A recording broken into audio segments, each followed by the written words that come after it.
The auctioneer's voice cut out mid-sentence. Not a technical glitch, not a power surge. The microphone was live. The silence came from him, a man in a gray linen jacket standing near the back wall of the Hargrove Gallery, phone pressed to his ear, saying 2 words to someone on the other end. 2 words. That was all it took. By the time Sylvia Crane pushed through the crowd to reach the podium, the screens behind the stage had already gone dark. Lot 47, the centerpiece of the entire evening. A Basquiat acquisition valued at $4.2 million had been removed from the auction roster. Not postponed. Removed. What happened? Sylvia grabbed the auctioneer's sleeve, her voice sharp enough to cut glass. The auctioneer looked at her, the way people look at someone who doesn't yet understand that the ground has already shifted beneath their feet. The owner withdrew consent. He said simply, "Effective immediately." Sylvia's eyes swept the room. 200 guests, cameras rolling, and somewhere near the back, a man in a gray linen jacket was already moving toward the exit, unhurried, quiet, carrying nothing but the particular stillness of someone who had been waiting all night for exactly this moment. 3 hours earlier, the cab dropped Marcus Hale 2 blocks from the Hargrove Gallery because traffic on West 57th had locked solid at 7:15, and Marcus didn't mind walking. He liked arriving to things on foot. You saw more. You noticed who was nervous, who was performing, who had already decided how the evening would end before it began. Tonight, the gallery's facade glowed amber under a row of recessed lights installed specifically for the event, warm enough to suggest intimacy, bright enough to ensure the photographers outside got clean shots of every face coming through the door. A burgundy awning stretched from the entrance to the curb. 2 doormen in black stood beneath it, and behind them, through the floor-to-ceiling glass, Manhattan's art world had assembled in its full theater. Marcus paused at the corner and looked at it. Gray linen jacket, dark trousers pressed clean, a watch his grandfather had worn steel-cased, no logo anyone at this party would recognize. He'd dressed like himself tonight, which meant he'd dressed like someone nobody inside would bother placing. That was the plan. It had always been the plan. He crossed the street at a measured pace. A woman ahead of him, white dress, enormous diamond on her left hand, stepped through the door without breaking her conversation. The doorman smiled and held it. Marcus followed 3 steps behind her, and the doorman's hand moved, not blocking, just pausing. The kind of pause that asked a question without using words. "Sir."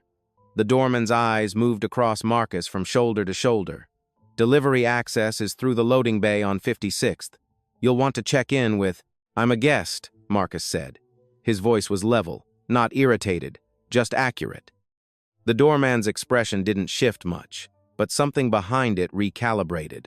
Marcus reached into his jacket pocket and produced a white card, heavy stock, black lettering, a small embossed seal in the lower corner. The doorman looked at it, looked at Marcus, looked at the card again. "Of course." He stepped back. "Enjoy your evening." Marcus pocketed the card and walked in. The interior of the Hargrove Gallery had been transformed for the event. Track lighting angled precisely at the 49 lots displayed along the walls, oils, photography, a bronze sculpture near the north end that Marcus had spent 3 months negotiating to acquire, white tablecloths on cocktail rounds, champagne flutes catching light, a string quartet stationed near the east wall, playing something from Ravel that most of the guests were talking over. He moved through the room slowly, hands loose at his sides, reading faces the way he always read rooms. Who was buying, who was performing the act of buying, who was here for the champagne, and who was nervous because something tonight depended on an outcome they couldn't control. He spotted Nadia almost immediately. She was 24, maybe 25, stationed near Lot 12, a large-format photograph he'd acquired from a Lagos-based artist 2 years ago. She had a gallery name tag clipped to her blazer and a small tablet in her hand, and she was explaining the work to a couple who weren't really listening because the man kept glancing at his phone and the woman kept glancing at the sculpture across the room. Nadia kept talking anyway, precise and careful, because she was the kind of person who believed the work deserved to be described accurately regardless of who was listening. Marcus watched her for a moment. He'd noticed her name in the gallery's staff directory 3 weeks ago when he'd been reviewing the event documentation. Nadia Ose, junior curatorial assistant, hired 8 months ago. He didn't know her, but he'd noted how she'd written up the catalog descriptions for his pieces thorough, specific, not a single approximation where a precise term was available. That mattered to him. He turned away before she could notice him watching. The room had filled to about 160 guests by the time Marcus completed his first slow circuit. He recognized maybe a dozen faces collectors he'd dealt with, a museum director from Chicago, a critic who'd written about his foundation's acquisitions twice in the last year. None of them recognized him. This was not unusual. Marcus Hale did not have a publicist. He did not attend industry events. The photographs that existed of him were years old and had never been widely circulated, because he had never been interested in being widely circulated. He found a position near a marble column on the room's east side and settled there, champagne glass untouched on the high top beside him, watching the lot arrangement. 49 works on display. Lot 47 was the centerpiece, the Basquiat. It hung at the far end of the room's main gallery, separated from the other works by a few feet of empty wall on either side. Soft uplighting, a small velvet rope. A printed description card that understated its significance by about 400%. Marcus had paid $2.1 million for it at a Sotheby's sale in 2019. Its current estimated value was $4.2, based on comparable market activity. He had loaned it to the Hargroves 6 weeks ago, with a specific written agreement, one he had not yet decided whether to enforce. He was still deciding. That was when he heard the heels. Sylvia Crane moved through a room the way weather systems move through corridors. You felt her before you saw her, in the way other people shifted and opened space without quite realizing they were doing it. She was in her mid-50s, silver hair swept back, a dress the precise color of old money. She ran the Hargrove Gallery, the way a conductor runs an orchestra. Total authority, total control, and an absolute conviction that every instrument existed to serve her reading of the score. She was coming from the direction of the private office, and she had Derek 2 paces behind her, which was his usual position at these events. Derek Crane was her husband, her largest private donor, and the man whose name appeared on the Hargrove's donor wall in letters 3 inches tall. He wore confidence the way some men wear cologne applied too heavily, noticed from across the room. Marcus watched them work their circuit. They moved well together. Sylvia and Derek she introduced, he validated, they moved on. It was practiced. It was effective. He'd seen a version of this routine at every major gallery event in New York for the past decade. They hadn't reached his side of the room yet. He turned back to Lot 12 and watched Nadia finish her explanation to the couple. The man had finally put his phone away. The woman was now actually looking at the photograph. Something Nadia had said Marcus hadn't caught it had redirected their attention. He watched the woman lean forward slightly, tilting her head, seeing the work differently than she had 30 seconds ago. Nadia noticed Marcus watching. She gave him a small professional nod, the nod you give a guest you haven't formally greeted yet. Marcus nodded back. Something about her expression shifted almost imperceptibly, a quick recalibration, like she was trying to sort him into a category and finding the obvious categories weren't quite fitting. She looked back at her tablet. The couple drifted toward the next lot. Marcus turned. Sylvia and Derek had changed direction. They were crossing the room toward him now, not toward him specifically, he understood, but toward the column where he was standing, which happened to be adjacent to Lot 45, a piece that Derek had apparently expressed interest in purchasing before the auction. He watched them approach. Sylvia spotted him when she was about 15 feet away. Her stride didn't break, but her eyes did the same thing the doorman's had done. A quick horizontal read, shoulder to shoulder, processing what they saw. Marcus in his gray linen jacket. The untouched champagne. The position near the column that wasn't quite the position a paying guest would choose, but wasn't quite the position of a working staff member either. She smiled. It was the kind of smile people use when they've decided something and are now being polite about it. "Are you with the installation team?" she asked. Warm, helpful, absolutely certain. "No," Marcus said. "I'm not." A small pause. The smile held. Catering, then. The service corridor is just through that door. If you've been turned around, it happens. The layout is a bit confusing tonight. I'm a guest, Marcus said. Same tone, same level delivery. No heat in it, because heat would have given her something to push against.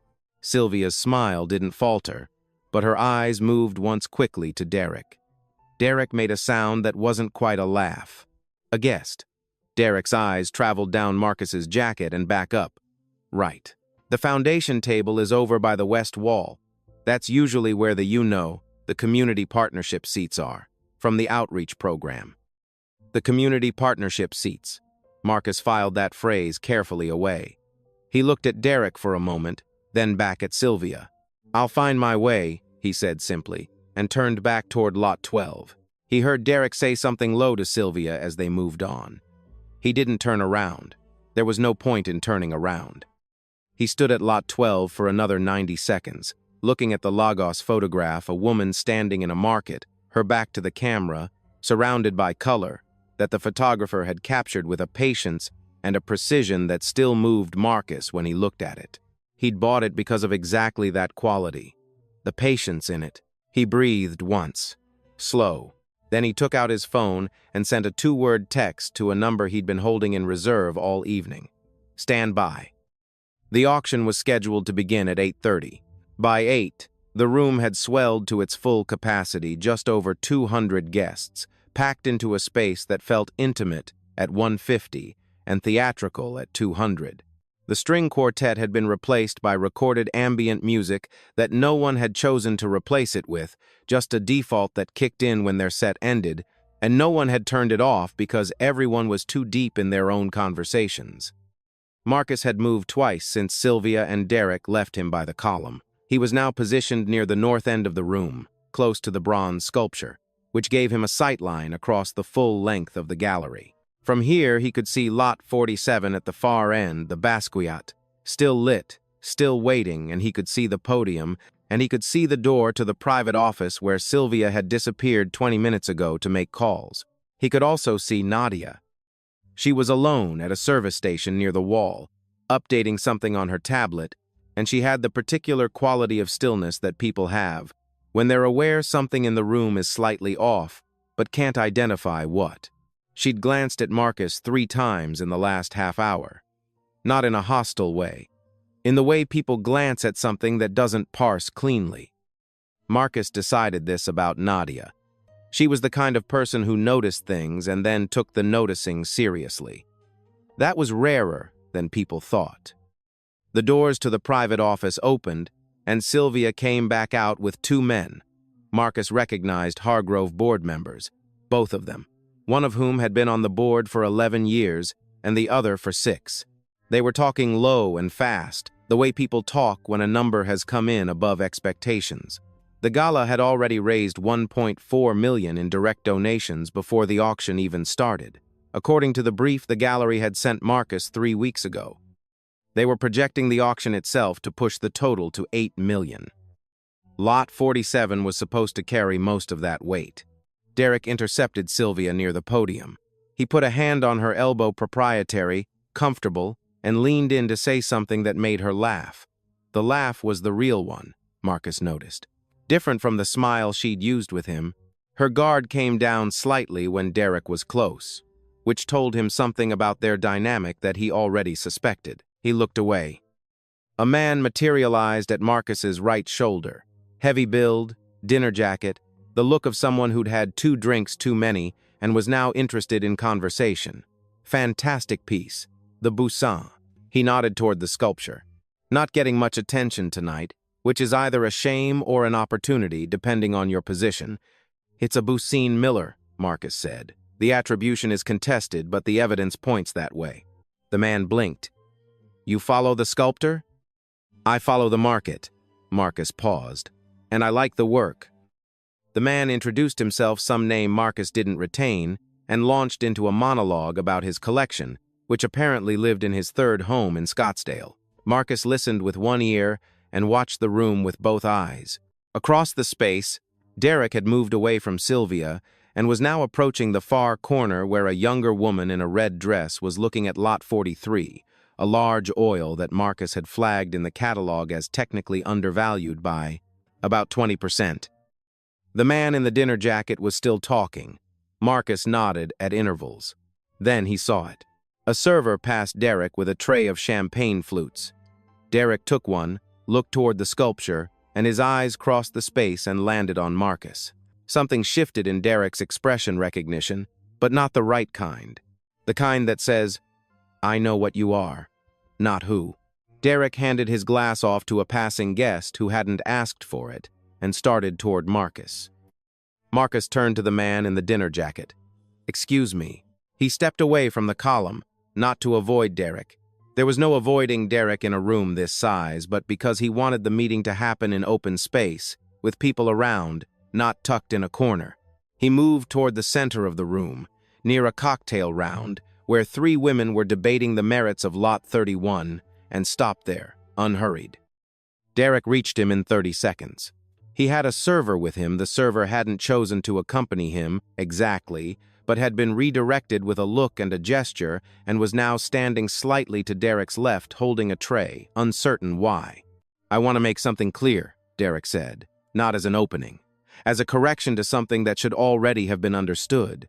The event tonight is by invitation only. "Yes," Marcus said.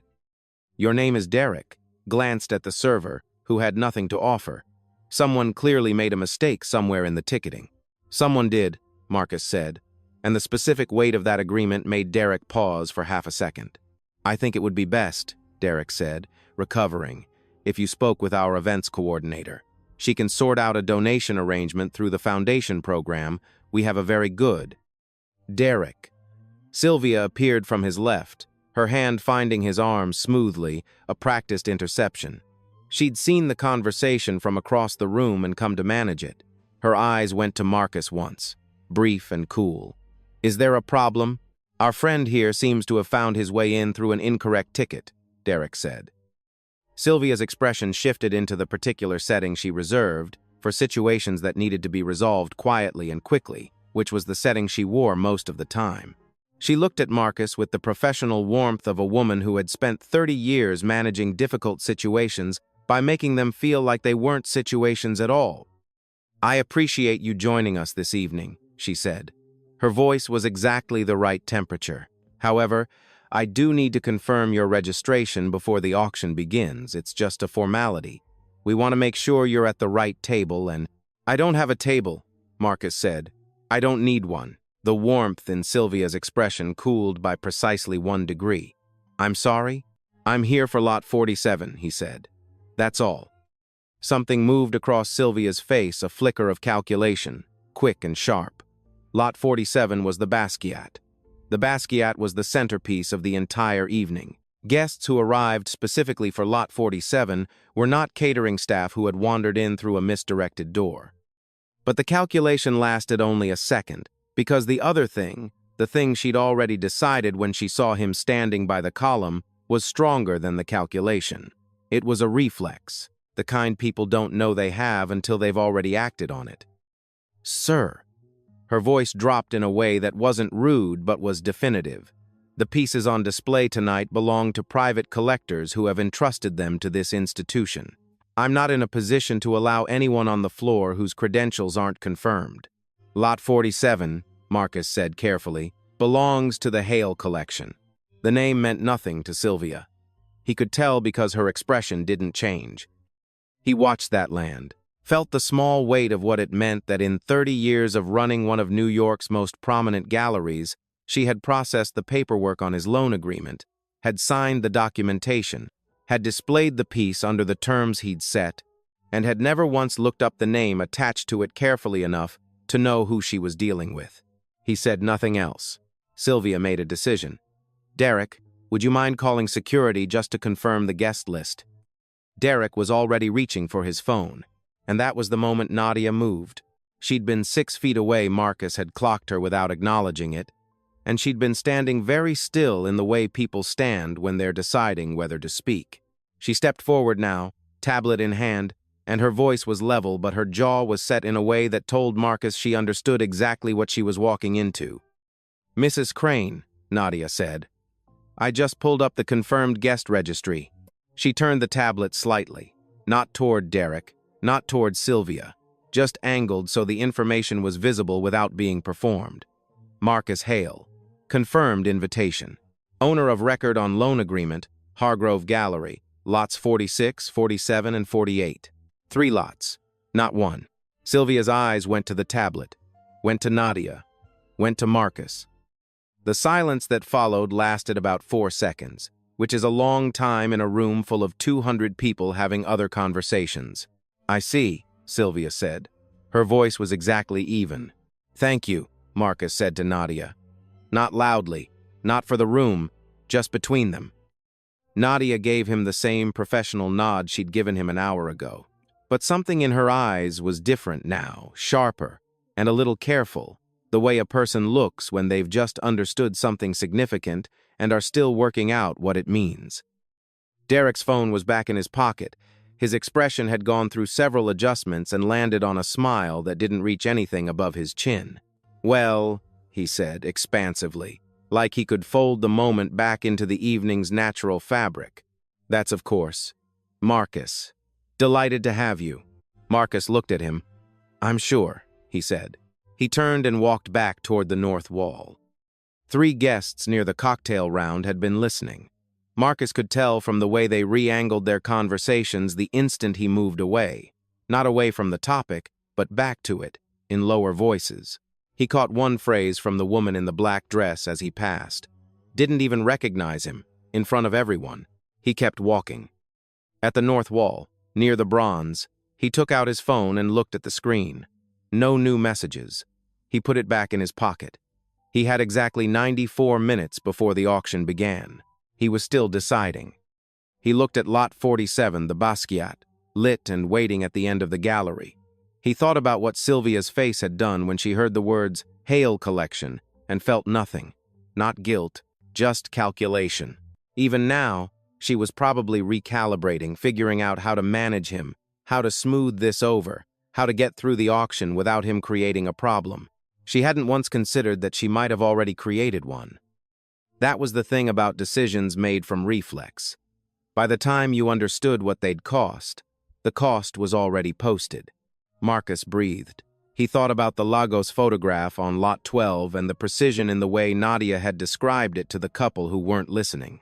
He thought about his grandfather's watch. He thought about the specific quality of silence that fills a room when something irreversible has just been set in motion. Then he looked at his phone again. Stand by was still the last message sent. He didn't send another one. Not yet. But he kept the phone in his hand. The auction started at 8:32, 2 minutes late, because the auctioneer, a man named Callum, who had run these events for the Hargrove for 6 consecutive years, was waiting for a bid confirmation from a phone buyer in Zurich that came through at 8:31 and 40 seconds. Nobody in the room knew this, except Callum and Sylvia. And Sylvia had spent the final 2 minutes before the gavel sounded moving through the room with the specific grace of a woman who knows exactly how much is riding on the next 90 minutes and has decided to wear that knowledge lightly. She'd stopped near Marcus once, briefly. She hadn't said anything. She'd looked at him with the expression of someone who has decided to treat an earlier misunderstanding as a misunderstanding and nothing more, and then moved on. Marcus had watched her go. He was now standing at the edge of the room's eastern side, between lot 19 and lot 20, with a direct sight line to the podium. Around him, guests had redistributed themselves, some seated at the tablecloths, most standing in loose clusters, all facing the stage with the particular attention people give to things that involve large amounts of money changing hands. Nadia was near the back. She'd been given a different station for the auction itself. She was positioned near the main entrance, managing the digital bidding interface on her tablet for registered phone bidders. It was a technical job, not a visible one, which meant she'd been moved out of the room's center and into its margins. Marcus had noticed this before the auction started, and had kept the observation to himself. The first 12 lots moved fast. Mostly photography and smaller prints, nothing above 300,000, all of them clearing their estimates comfortably. The bidding was clean, and the crowd had the slightly elevated energy that comes when a room full of people accustomed to watching money move are actually watching money move. Laughter, champagne, the sound of a room that believes everything is going exactly as planned. Lot 13 was a Kara Walker silhouette series that Marcus had always wanted and had lost at a Christie's sale in 2021. He watched it go to a phone bidder for $1.1 million and felt the particular small ache of something already past. Lots 14 through 22 continued without incident. Marcus watched. He ate nothing. He finished half a glass of water at some point. He was very good at waiting. It was at lot 23 that Derek came back. He came with intent this time, purposeful stride, no server in tow, and the particular expression of a man who has had 40 minutes to reframe something that bothered him and has arrived at a framing he finds satisfying. He positioned himself at Marcus's right shoulder with the ease of a man accustomed to occupying space that belongs to someone else. "Quite a collection," Derek said, nodding at the wall. He meant it as a preamble. Marcus waited. "I want to apologize," Derek said, for the confusion earlier. Sylvia mentioned the documentation hadn't been fully communicated to the floor team, and in a busy event, he paused. "You understand." "I understand perfectly," Marcus said. Derek smiled, because he'd taken that as acceptance. It wasn't. Marcus let him take it. "Tell me," Derek said, pivoting to the tone of a man who has closed one chapter and is beginning another, "the Basquiat, you've had it. What, 5 years? 6. Incredible piece. Where'd you pick it up?" "Sotheby's," Marcus said. "November 2019. Derek made an impressed sound, like this was information he hadn't already had access to if he'd looked. "I tried for that one," he said. "Lost the bid. Came in second by..." He made a closing gesture. "Margin." Marcus looked at him. "By 400,000. Derek blinked. "You were the other phone bid," Marcus said. "You came in at 1.7. I came in at 2.1. Callum ran the clock to 60 seconds. Derek's expression cycled through something complicated. You knew that?" "I researched the competitive landscape on every significant acquisition," Marcus said simply. "It's a small market." The silence between them had a different texture now. Derek was recalibrating faster than Sylvia had. He was sharper in that specific way, more practiced at rapid social adjustment. But the adjustment still had to happen, which meant the gap between who he'd thought Marcus was an hour ago and who Marcus was now had to be crossed in real time, and that crossing was visible if you knew how to look for it. "Marcus," Derek said, and used the name like a handshake, like a thing he could grip to stabilize the conversation. "I want to be direct with you." "All right. The Basquiat is the anchor lot tonight. We're projecting it clears 4.5, maybe 4.8 given the room. The foundation benefits significantly. The gallery benefits significantly. And frankly," he paused, "I think you know what a clean, successful auction tonight means for the Hargrove's reputation in this market." "I do," Marcus said. "I'd like to know we're aligned," Derek said. "That there are no concerns on your end that might complicate the evening." Marcus looked at him for a moment. The auctioneer's voice rose behind them. Lot 27 had just cleared its estimate by 40%, and the room responded with a sound somewhere between applause and relief. "I have no concerns," Marcus said, about the auction. Derek heard the thing that wasn't said. His jaw shifted slightly, a small movement, quickly controlled. "Good." He extended a hand. "Then we're in good shape." Marcus shook it. Derek's grip was firm in the practiced way of someone who has been told firm handshakes matter. He walked back toward Sylvia. Marcus turned to look at Lot 27, a large, abstract oil, just sold, now being tagged by a staff member for collection. He watched the tag go on. He thought about what Derek had said. "I'd like to know we're aligned." The specific word aligned, like an apology, would complicate their alignment, like what had happened earlier was a variable in a business equation rather than an event that had meaning of its own. He took out his phone. He looked at standby. He looked at the room. Lot 32 came and went. Lot 35, one of his, the Lagos photograph, sold to a collector from Miami for $240,000, above estimate. Marcus felt a small, clean satisfaction at that. Nadia had described it well in the catalog. The Miami collector knew what they were buying. Lots 40 through 46 moved through in sequence. The room had the compressed energy of the final stretch people who'd been saving themselves, financially and emotionally, for the centerpiece were now very still, very alert. The ambient conversation had dropped by half. Phones that had been holstered were appearing again, but not for social media, for bid apps, for confirmation calls, for the particular private arithmetic of people about to spend serious money. Lot 47 was announced at 9:48. Callum's voice lifted. The room focused. The lighting shifted slightly. Someone in the control booth had cued a subtle uplighting sequence that made the Basquiat's colors burn a little hotter from the far wall.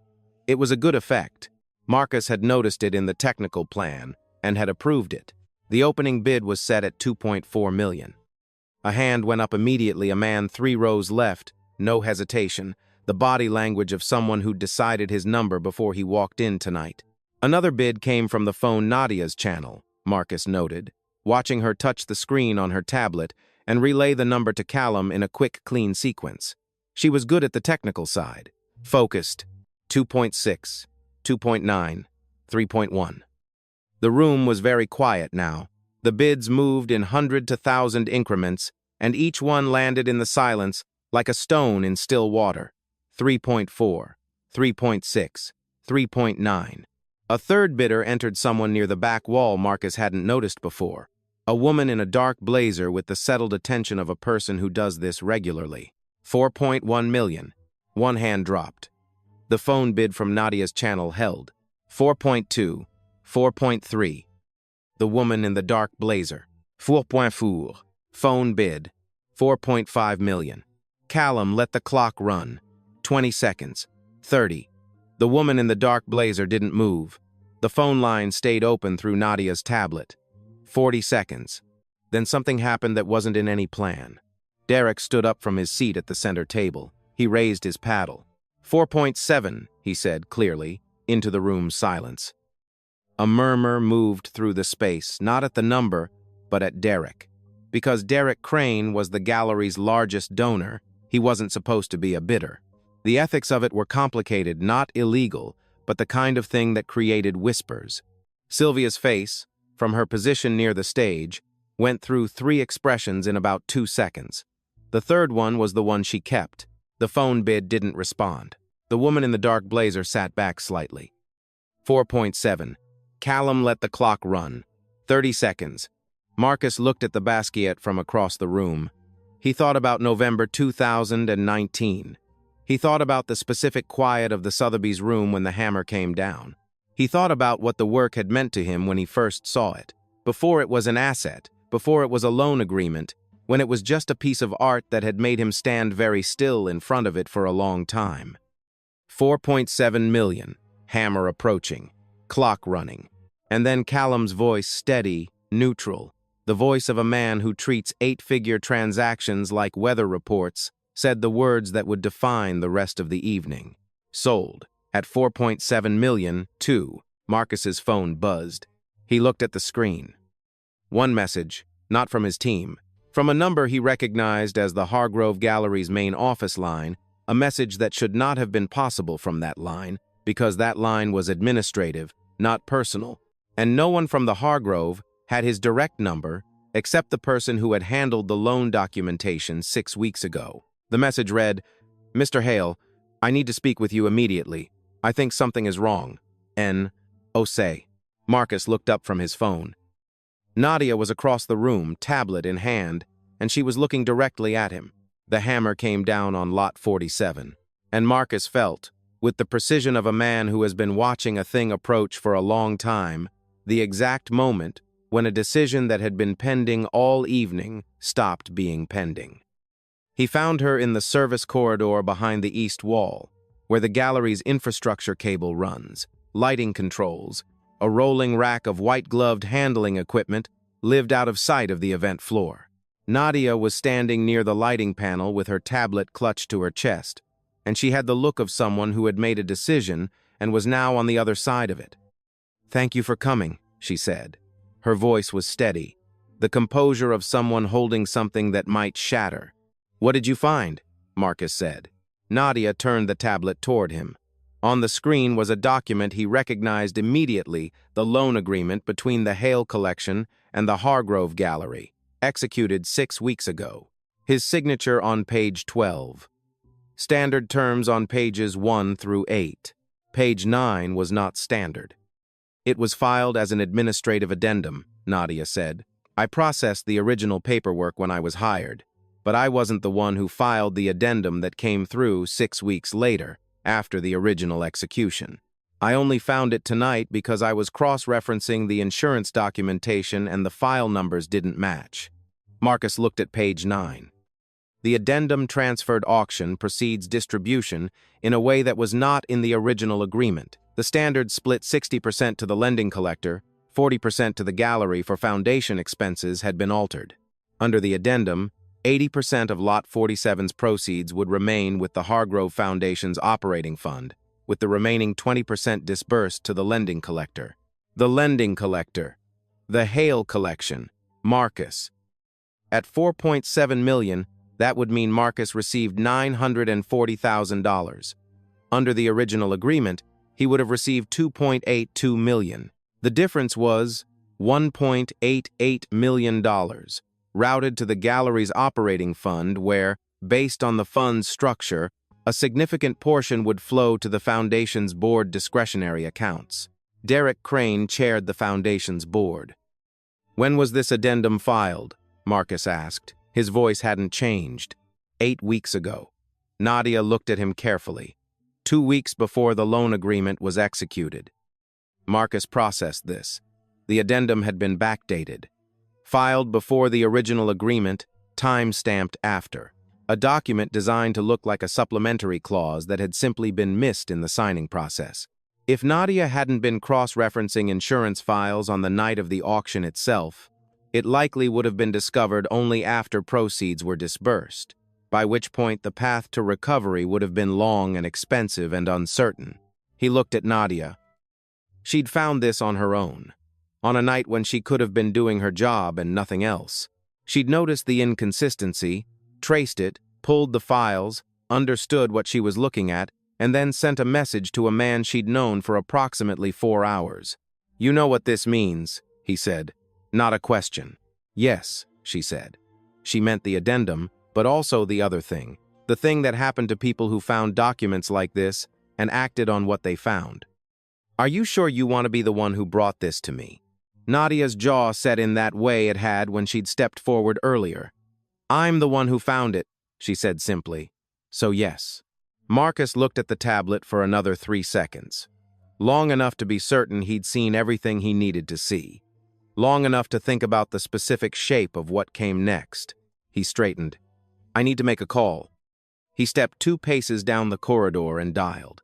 The call connected on the first ring his attorney, a woman named Patricia Chen, who had been his primary legal counsel for 9 years, and who operated on the principle that calls from Marcus Hale at 9:50 on a Thursday evening were calls she answered immediately.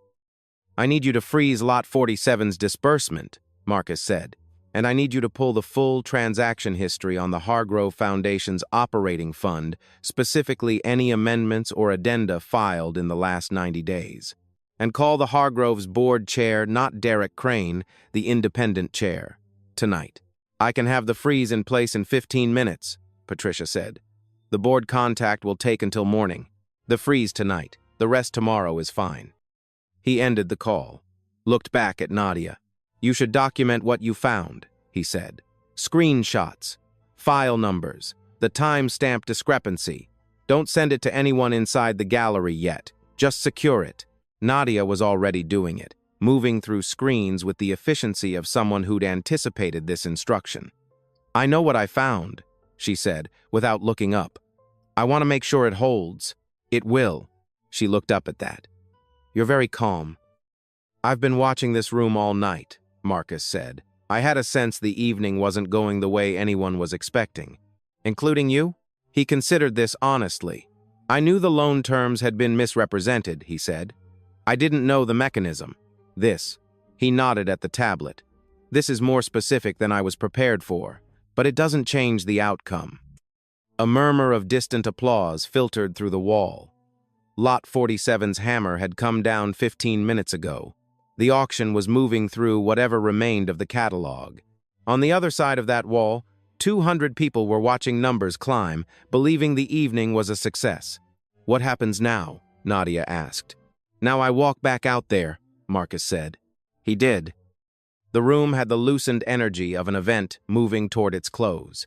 The remaining lots were smaller, the bidding more relaxed, the crowd beginning to separate into the clusters of people who would stay for the post-auction reception and those already plotting their exits. Marcus moved through it steadily, making his way toward the podium. Callum saw him coming.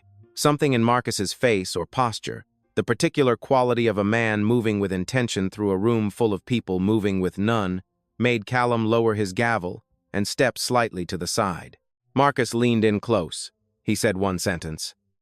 Callum's expression went through three things quickly. The third was resignation.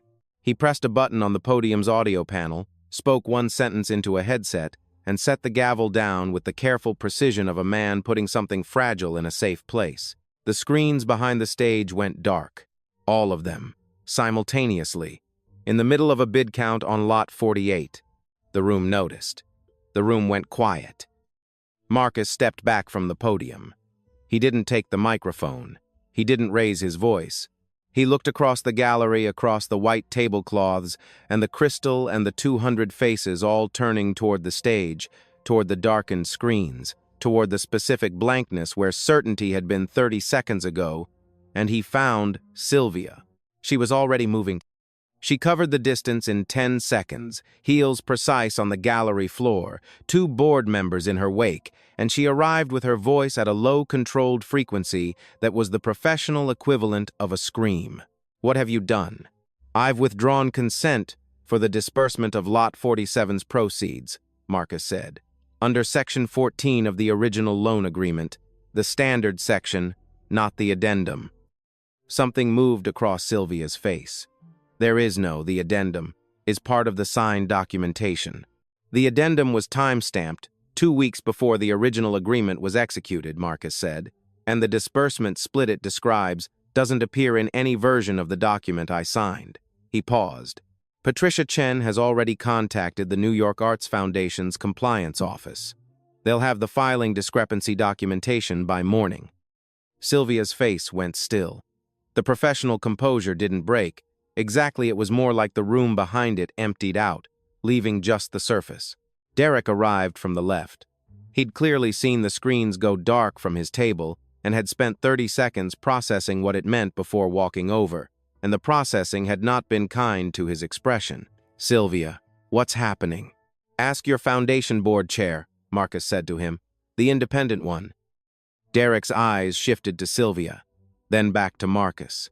Something in the architecture of his certainty, the thing that had let him raise a paddle for $4.7 million in a room, he considered his cracked along a seam that had apparently been there for a while. You can't just... He stopped. Started again. The hammer came down. The sale is subject to the disbursement terms the owner agreed to, Marcus said. Which are the terms in the document I signed, not the document that was inserted into the file afterward. The room was very quiet now. Not the polished quiet of an auction, the raw quiet of 200 people who have understood that something significant is happening and are deciding whether to look. Marcus let the silence hold for 4 seconds. He looked at Derek, then at Sylvia. I came here tonight, he said quietly, because I wanted to believe that this institution was what it presents itself as, a place that values the work, values the artists, values the people who make the work possible. Neither of them spoke. You treated me tonight the way you treat everyone you can't immediately categorize as worth your attention, Marcus said.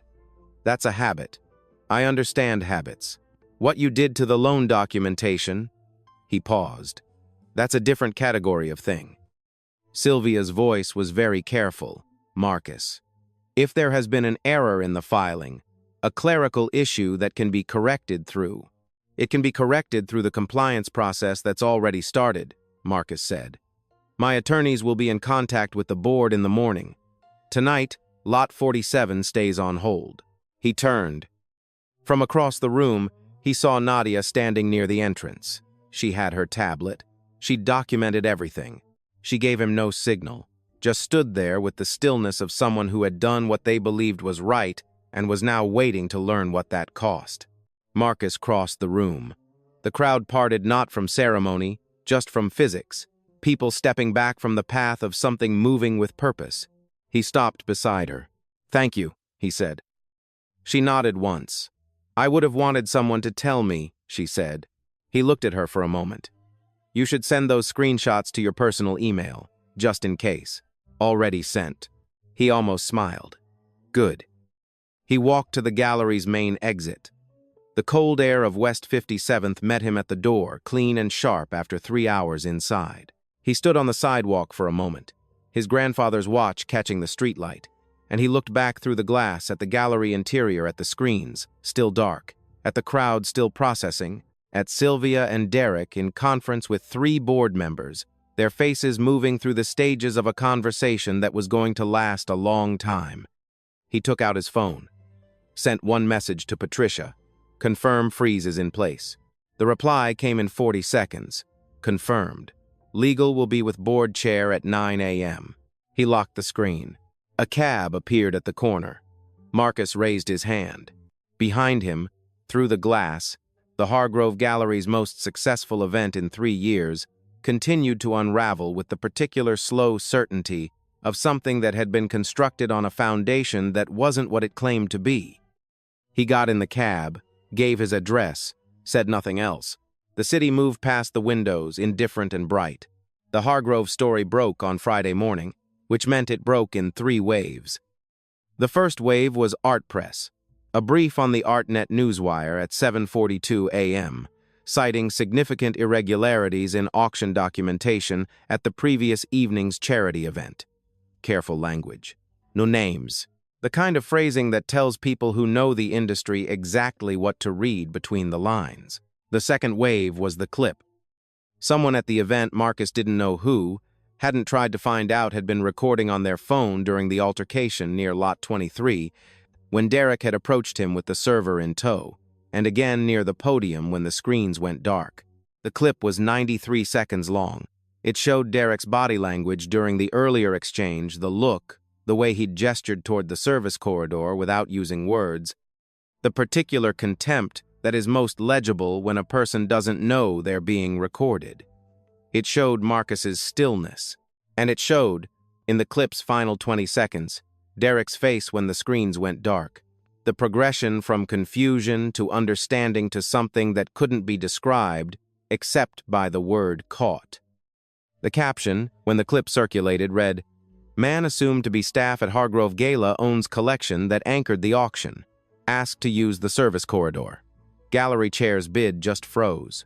By 9 a.m. it had been shared 4,000 times. By noon, 11,000. The third wave came slower and hit harder. 3 separate art collectors issued public statements saying they were reviewing their loan agreements with the Hargrove pending the compliance investigation. One was a museum in Philadelphia. One was a private foundation in Houston. The third was a Japanese collector who had works on loan to the Hargrove worth, collectively, $6.3 million. Marcus didn't watch any of this in real time. He was at his kitchen table at 7:30 a.m., coffee in hand, reviewing Patricia Chen's overnight summary of the compliance documentation Nadia had forwarded from her personal email. The time-stamp discrepancy was clean and unambiguous. The addendum had been inserted into the file system 2 weeks before the original loan agreement was executed, a file creation date that someone had apparently not thought to correct.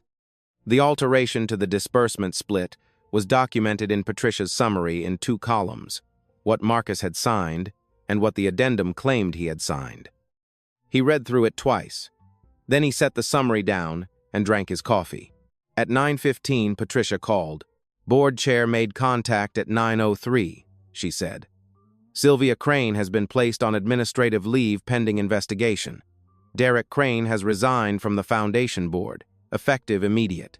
The gallery's independent auditors have been authorized to review all loan documentation from the past 36 months. Marcus set his cup down. How many agreements? They've flagged 42 for initial review, Patricia said. Not all of them will show alterations. But based on what we found in yours. She paused. This wasn't the first time. Marcus had suspected this. He said nothing for a moment. The gallery's going to survive? He asked.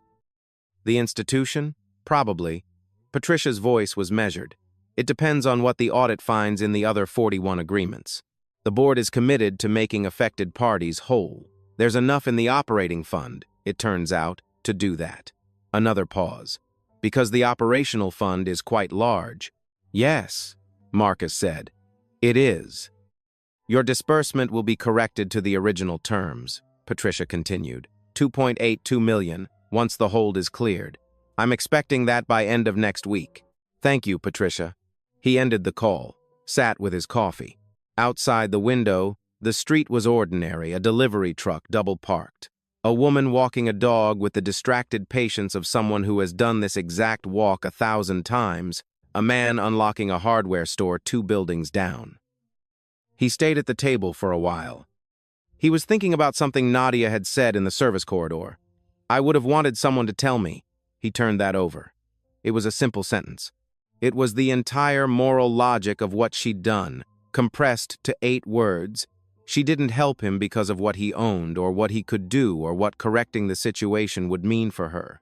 She helped him because it was the right thing to do, and she was the person who happened to be standing there. He thought about that for a long time. At 10 a.m. he sent an email. It went to the Hargroves board chair, and it was brief.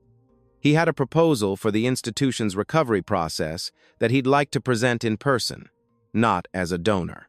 As someone with a specific interest in what the gallery became once the dust settled, the board chair responded in 14 minutes.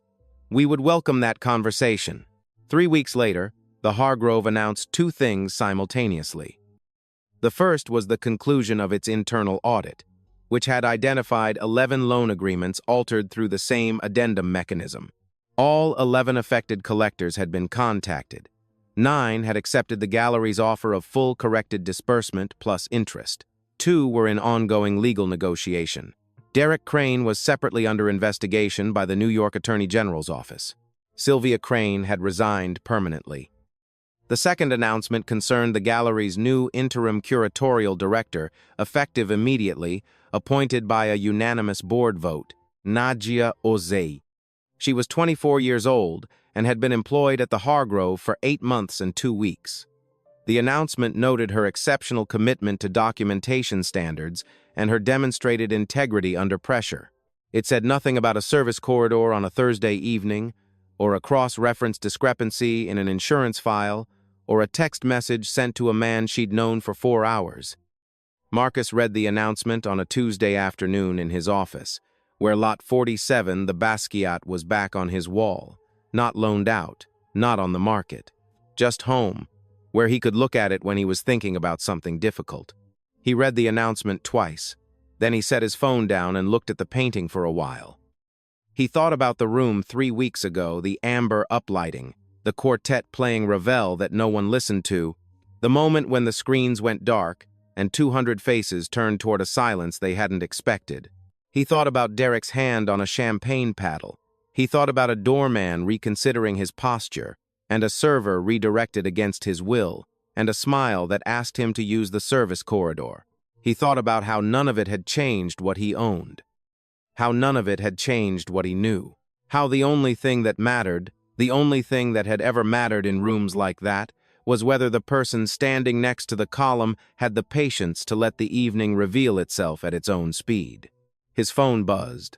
A message from an unknown number that resolved, when he looked, to one he recognized. The Hargrove's main administrative line. The same line Nadia had used 3 weeks ago. The message read, First day. Lot 12 sold this morning to a collector in Sao Paulo, above estimate. Thought you should know. N. Marcus looked at the message for a moment. Then he typed back. She described it well. He set the phone down. Outside his window, the city ran its ordinary Tuesday business deliveries and arguments, and 1,000 private transactions between people who didn't know each other, each one carrying its own invisible weight of who was owed what, and by whom, and why. Marcus watched it for a while from the window, the quiet particular to someone who has nothing left to wait for in a room they've already understood. His grandfather's watch read 11:47. He turned back to the Basquiat. He had work to do. I keep thinking about Nadia in that service corridor, the way she stood there with her tablet, and said I would have wanted someone to tell me, like it was the simplest thing, like there was no other way to answer the question of what you do when you find something like that. She wasn't protected. She wasn't powerful. She'd been at that gallery for 8 months. She knew exactly what she was walking into when she sent that message. What I keep wondering is, how many people in that room saw something off earlier in the evening and decided it wasn't their problem? Not out of malice. Just out of that very human math we all do. What's the cost of this? Who am I in this situation? Is this really mine to carry? Nadia did the math differently. If this one stayed with you, if you found yourself at a different place in Nadia's moment than you expected, I'd really like to hear what you made of that. Drop it in the comments. I read them.